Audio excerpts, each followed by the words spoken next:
ورونو دا الله پاک فضل غواړي چې دا چا په زړه کې د الله د دین او د قرآن کریم قدر او احترام وي داغه د بخلو د پاره الله پاک باندې غواړي. امام محمد رحمه الله چې وفات شو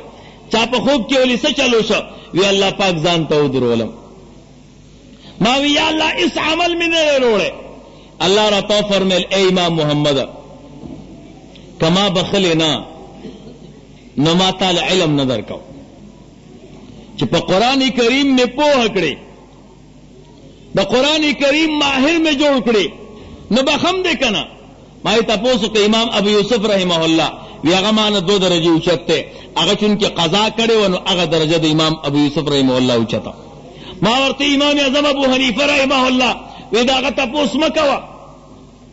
هغه دومره لوی مرتبه کې چې اوسه پر زمون ملاقات سره نه شوه.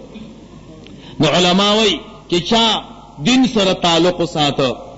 د دین سره او د قرآن کریم سره تعلق ساته الله پاک دا مسلمان دنیا کې نه بدرنګي او آخرت کې نه بدرنګي او داغه یو وجه ده چې څوک د دین سره قدر مینه ساتي څوک د دین قدر کوي چې د چا زړه کې الله پاک د دین او د اسلام دروندواله چولې هغه خپل الله پاک دروند ګرځولې هر سیس ته د قدر او د احترام په نظر باندې ګوري هر سیس ته د قدر او د احترام په نظر باندې ګوري.